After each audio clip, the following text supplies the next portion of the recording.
welcome back to another hour of We'll Laugh About This Tomorrow. Maybe more like 45 minutes, but you catch my grift. Grift, can't even talk. How's it going, everybody? How we doing after our Thanksgiving? Mine was great. Got to see family for the first time sober in a long time. Felt pretty good to be involved and, you know, everybody talking to me about it and being able to be arms wide open when it came to that conversation. It was nice. It was nice to feel all that support from all the people that you care and love about. A lot of people came in from out of town, mostly on my wife's side.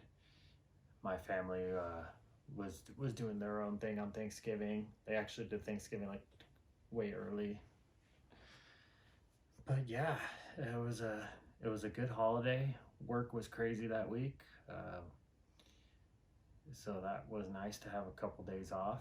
Get off early on Thanksgiving, had Friday off, or no, I went to work Friday, had an early day, and then Saturday, I had Saturday off, so I had myself a 4-day weekend. My good friend from down south came up, so we got to hang out, and that was nice. Hadn't seen him in years, so it was fun to reconnect and talk, and it's nice to be on the same playing field as somebody and be honest with them and get to talk to them about things that you don't normally get to talk to other people about. I got a few messages and you know, thoughts about certain things in my last episode, the Enablers episode. A lot of people that were addicts that listened to it, they didn't think, you know, it was anything crazy. It was just me telling a story, and other people that don't know where an addict comes from, they looked at it as me just like talking shit about a bunch of people, or my parents mainly, because they were like the main thing of, you know, and they were a big part of my addiction. They really were, and everything they did like affected me in some way. Even though I was masking it with my addiction, it still affected me, and it made me, you know, enhance my addiction or take more for my addiction because of things that happened. So I had talked to one person, and they were talking to me about how some people, like sober people, they don't know how addicts show their feelings, because we don't show our feelings. We're masking it, we're numb inside, we're just living day by day, worrying about our next fix. So when something happens that is minor or not even that big a deal, it may affect us, but the fact that we're masking it and hiding it does it, you know, it looks like it's nothing to us. So someone was asking, another addict was talking to me about it, and they were saying how little things, like they would get, you know, so something small would happen where when they were addicted to something, and they wouldn't react because they would just go, you know, get high and forget about it and not worry about it. And then later on, when they got sober, they realized, like, man, all these little tiny stupid things, like someone not coming and visiting me when they said they would, or someone not meeting to hang out with me when they said they would, affected me, but didn't affect me till I was sober, or just I didn't realize it until I was sober. And I had a lot of those things too. I had a lot of, like, just talking through that episode and all the events that happened, and then thinking about it after the episode, or even before when I was thinking about it, which is what made me do the episode in the first place, was all the stuff I felt like I needed to express. And at first I wasn't, I was going to put the podcast out, but at the same time I was kind of hesitant to, just because some people are going to be offended or whatever, this and that. And it's like, well, if you're offended, then that means that you're just trying to hide your guilt. At least that's the way it looks like to me. Like if you're going to be offended about something that someone says because they're calling you out, or something you did, and then you're offended by it, that just means that you feel bad about being guilty for that thing that was said. But as I was saying, so like when things like that happen, you don't think about it, and like each week I'm like thinking of stuff in the past and things that I've done or things that I missed out on, or people where I counted on people or where they counted on me, and how certain events affect people, and how they affected me when I was an addict versus how they would affect me if I was sober. And it's night and day. It's such a big difference, because it's such the small thing, like somebody not calling me back when they said like, hey, come over and watch a football game, we'll hang out. And then they, you text them to go over there, and then they just ghost you or don't say anything. And when you're an addict, you're like, whatever, I'll just go get high instead, who cares? But thinking about it when I'm sober, I'm like, that's why I went and got high, because I was upset that that person did that to me and didn't want to hang out with me or whatever, and it hurt my feelings. But instead of expressing that to them, I would just go get high. So it happens a lot, and a lot of my experiences with being an addict is like that, like really like that. Like anything important that didn't go my way or anything bad that happened, just go get high, mask it, get rid of it, push through, because we don't think about anything else but getting our next fix or having enough of our substance to get high, or whatever your crutch is, alcohol, drugs, narcotics, whatever you want to call them, whatever your crutch is, whatever you're addicted to. So none of it matters. But then now when you're sober and you're able to just, you have the weight off your shoulders, and you're able to be honest about everything as you talk about it. Or like when my friend was over, we were talking about it, how like if we fuck up now, it's easier to be honest about it. And I'm not talking relapse or anything like that, but just everything in general. Like it's just easier to be honest because you're being sober and you're being a good person, that if you do have a mistake or do something dumb, it's so easy to be honest about it because you've gone through hell as an addict. And now that you're sober, you can kick down the door to anything. At least that's how I feel. And I know how a lot of other people feel like that.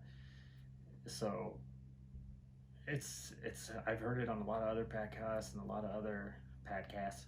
I heard it on a lot of other podcasts with addicts and certain interviews and stuff, where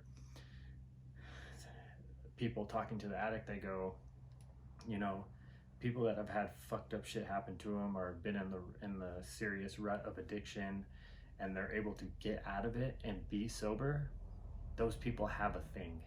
They have that it factor, if I guess you can say. They have that thing, that ability to do anything now. Because if you can go through the shit you go through to get sober, I don't wish it on my worst enemy. It is the worst thing ever. And that's what I kind of wanted to talk about today, was withdrawals a little bit. So, like I said, it's the worst thing ever. A lot of people are different with withdrawals.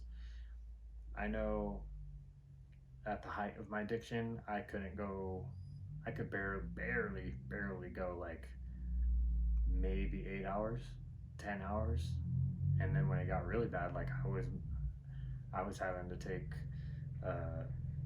my prescription pills or whatever, like every other hour or every 2 hours I was taking something, even if it was just a little fix, like didn't get me high, but just kept me feeling good.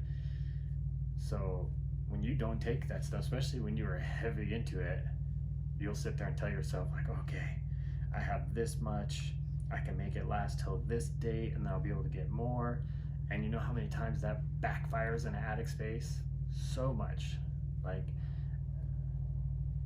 the amount of work we do in our brains to make sure we have enough drugs to support our addiction is crazy. Like you would think we're Stephen Hawking's, like the way we come up with shit. Like, oh, okay, well if I buy this much this day, and then in 4 days I'll be able to buy this much more, and then if I can do this, or if he'll front me this much, and then on this day I'll be able to pay him, and if I borrow money from here, to pay that person, and then I could pay them back and then get another front, and then on this Friday I'll be able to pay them back and be straight, and then get another front and buy some at the same time, so I'll have this much, and then I just have to pay them back what I owe them, and then I'm good, and then I'll have money the next time and I won't owe them anything. Except that never works out. It's always, okay, here, I'm gonna front you $200 worth, and then you come the next time with $200 and you pay it off, but now you don't have money to get anything. So now you're getting another front for 200, and it's just over and over and over. So try, unless you are like a celebrity or a rock star or something, I feel like you'd have to have unlimited cash to be able to, you'd have to have unlimited cash to be able to just keep up with an addiction like that. And I feel like I always told myself, like, oh, if I somehow got some crazy lump sum of money, I would never have to worry about drugs. I would just buy this much and I'd be set for months, and I just have to save up in those months and buy more again, because once you have it, and once you have enough, say you get some and you have enough for 5 days, during those 5 days you were like the perfect person with money. You don't spend money, you don't use any extra money, because you want to make sure that you have money to get your next fix. You're like a bank vault in between getting, meeting your dealer or going to the liquor store or whatever your addiction is. And so I always told myself, like, if I ever got a lump sum of money, I'd be able to do that. But that's the thing, you'd get that big, huge amount of whatever your addiction is, and you would go through it so fast that you would either end up ODing or killing yourself. And then that's the end of it. But I mean, if you OD and you live through it, you're gonna just want to get more anyways. Usually that's rock bottom for somebody. Luckily, I've never overdosed. Somehow, some way, I never have. And when you go through it all like that, then you're just like, oh man, like I went through way too much, or you'll treat yourself, like, oh, I did good today. I got all my chores done around my house. I did my laundry. You know what? I deserve 3 more pills today because I was productive. And it's the same thing, I think, with any addiction. Like, oh, I cleaned the house and mopped the floor, and oh, I'm gonna take a shot of Jack whiskey or whatever. Oh man, my neighbor has a loud car. Hopefully he puts that thing away. And so it's always about the addiction, right? No matter what, you always have to make sure you have enough. So back to what I was talking about with withdrawals, I could barely go, a couple hours without starting to feel like crap, or sometimes I'd push myself, like, oh, if I could just make it till this time, then, I could save that extra pill for tomorrow, or whatever the case may be. But I've gone through withdrawals so many times I can't even count. And when you're in withdrawals, you will do any and everything just to get a fix so you don't feel like shit. And the thing that sucks about withdrawals too is, like, when you're feeling like shit and you get money or you find some drugs to help yourself, you always have to take a bunch more just to get yourself feeling good. So like, if you take 1 pill normally every couple hours, and then you go through withdrawals, you'll have to take like 3 or 4 just to get it like spiked back up in your system to your to what you're used to what your body's brain farting on the word, to what your body's used to, and then you're okay. And then by the time you feel okay, you're like, oh, I'll take another one, and then you take another one, and then next thing you know, you're going through withdrawals 5 days later because you just spent the money that you had to make you last for a week, and now you're fucked again. I can't tell you how many times I've gone through withdrawals. Earlier on in my addiction, when I was just taking the Norcos and Vicodin, those withdrawals are cake. Like, you feel like shit for maybe 2 days. The 3rd day is the worst, where you have diarrhea and sometimes you throw up. The no sleeping is always the worst part, because all you want to do is sleep and relax, but you can't because your body is saying, give me drugs, but at the same time saying, get this shit out of me, or give me more of it. So your mood swings, you're sweating, you can't sleep, you're shitting yourself, you're throwing up sometimes, can't eat, you're nauseous all the time. And then it goes away. Like the 4th day, you'll start feeling better, drink a bunch of water, get all hydrated. I've withdrawed off Norcos a bunch of times, and it's never that bad. Like it's tolerable, like where you can still be functional. Maybe not the first or second day, but after the second day, usually you can be a little bit more functional and get through it. But when you get into like the heavier stuff, like the fentanyl and the oxycontin and morphine, all the different stuff, and you take it for a certain amount of time, I will tell you, fentanyl is the worst thing to ever withdraw off of I've ever experienced, which is what I was on before I got sober. I had never gone into full withdrawal. Like I had it to where I'd gone a whole 24 hours with it, and I knew I was getting some the next day, and that kind of keeps your hope alive for not feeling like shit that long. So I honestly think mentally it helps you with the withdrawal. But 24 hours, even 24 hours sucks. 24 hours is like the second day of Norcos. Like you just feel like shit. You have no energy, lethargic. Really, really sucks. But by the second day of fentanyl withdrawal, you are in a world of hell. The best way to explain it to me is like the flu times 10. Like you can't eat. You're constantly sweating, hot, cold, hot, cold, hot, cold. You're shitting yourself. You're throwing up. Anything you try to eat, you throw up. Water, throw it up. You can't do anything.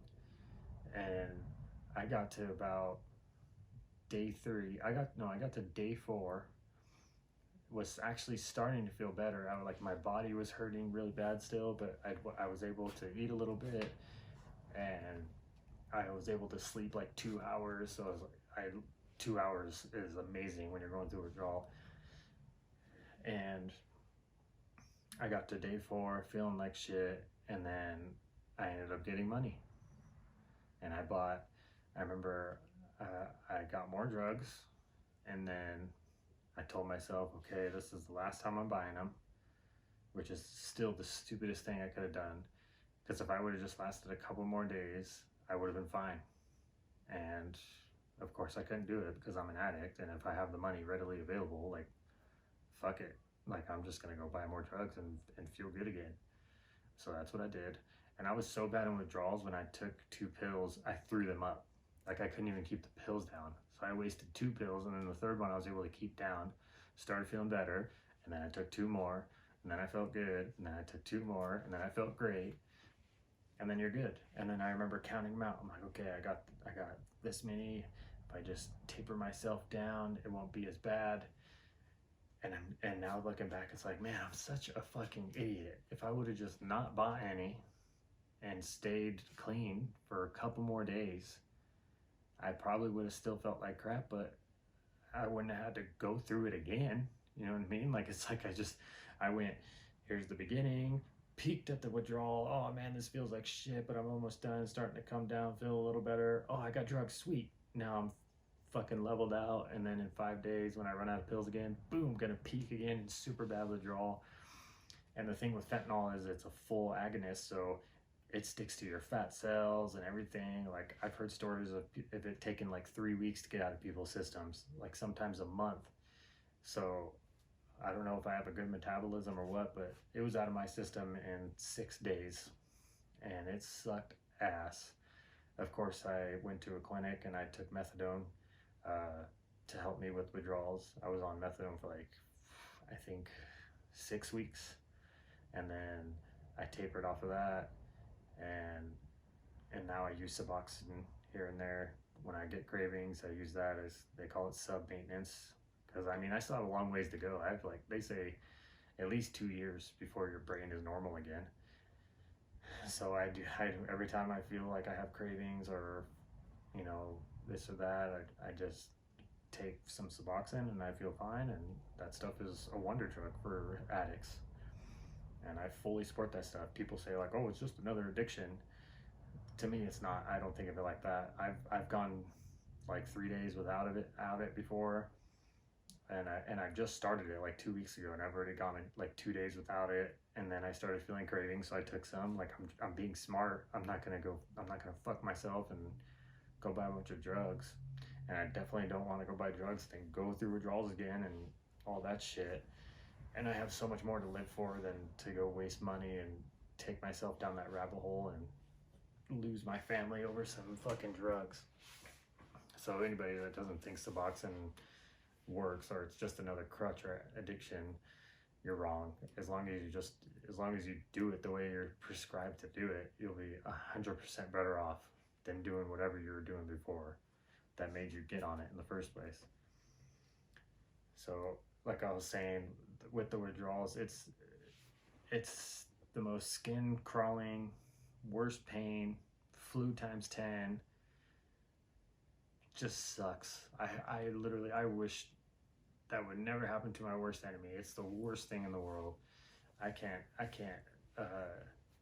express that enough. Like, if there's one thing to tell the youth of this generation, don't do fucking drugs, because you will hate yourself when you go through withdrawals.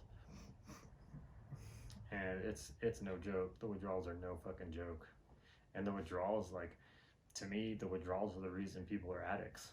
Because once they start taking something at the, at their very beginning, when they start taking something, they don't realize what they're doing to their body. You're killing all your receptors in your brain and frying them, and they take years to repair. So if you're an addict, like I was for almost 10 years, like, my receptors are just fried. All they want is, opiates. That's all my brain wants. So you bet your ass it's gonna crave them, and I'm gonna crave them and want drugs here and there now that I'm sober. And that's why it's a one day at a time thing. Take one day at a time, do your thing, have assistance if you need it, and don't do fucking drugs, man. It's not worth it. For somehow, some way, I was able to be an addict and support my family and sweep it under the rug and act like it didn't exist when I knew I was an addict for years. And I mean, like, I did some real piece of shit things. I was a real piece of shit person in the sense of my addiction getting in the ways of so many things. But it's crazy. Like, you have people out there, like, I feel like I'm not something to brag about, but like, there's people that are lazy and won't get jobs and would rather be on unemployment, and here I am, an addict, busting my ass to support my family and keeping a job as an addict. Like, how I never got, in trouble or drug tested randomly or something is beyond me. And I personally think it's because I just keep my head down, do my work, and bust my ass so I make sure I have money. As much as I hate to say it, when I was an addict, like, I worked just to support my addiction. Like, as long as I had money to support my family, the rest of the money was me for my addiction.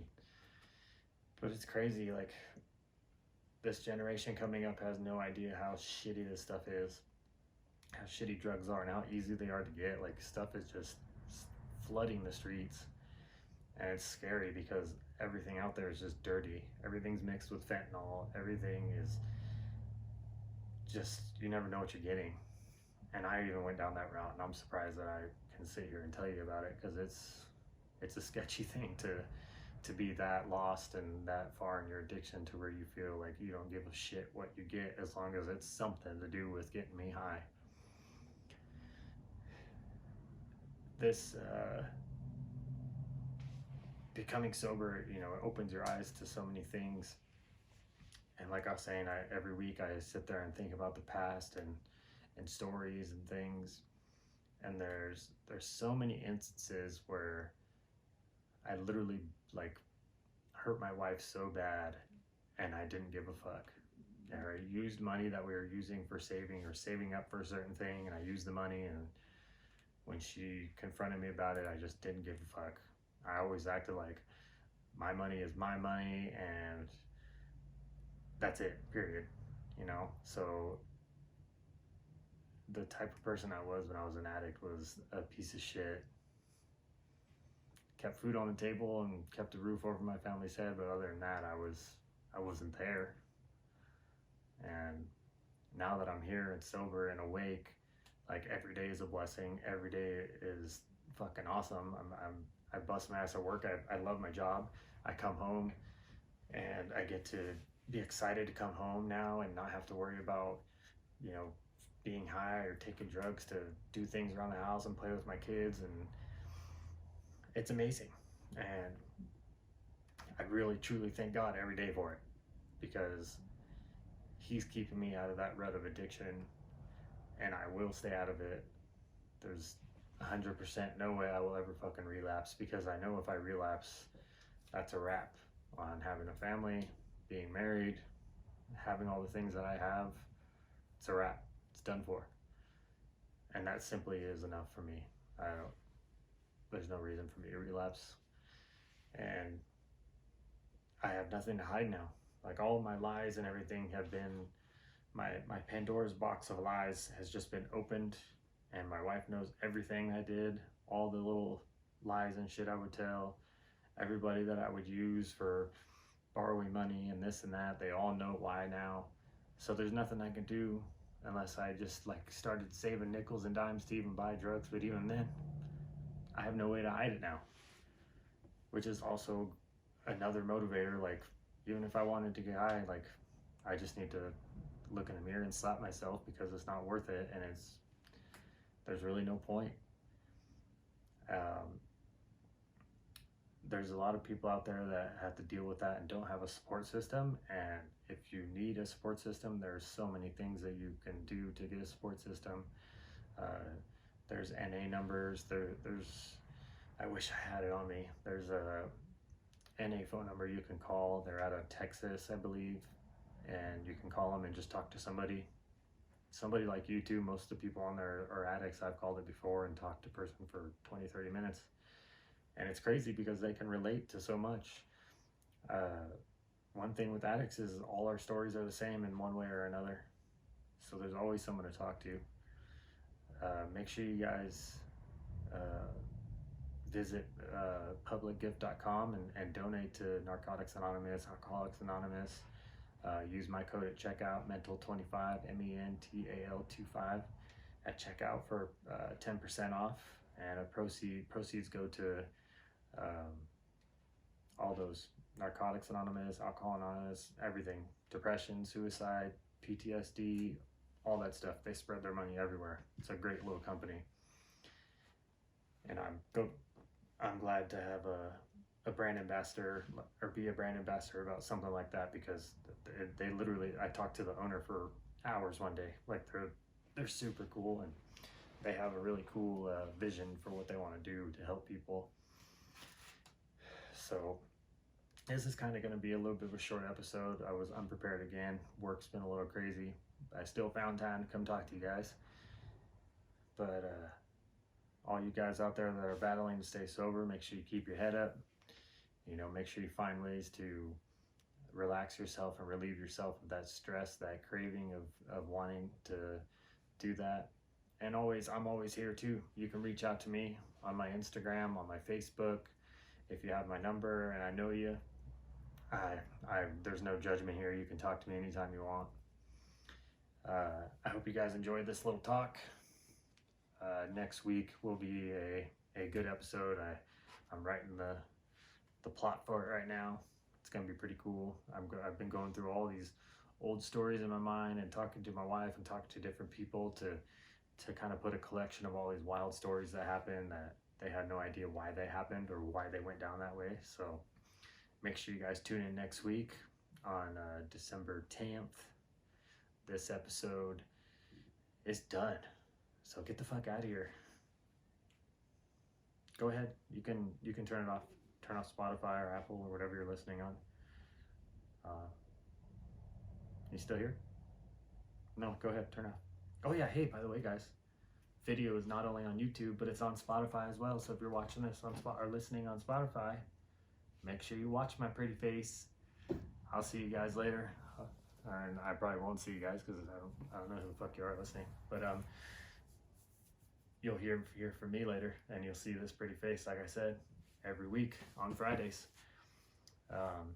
Stay strong. Keep it up. We'll laugh about this tomorrow.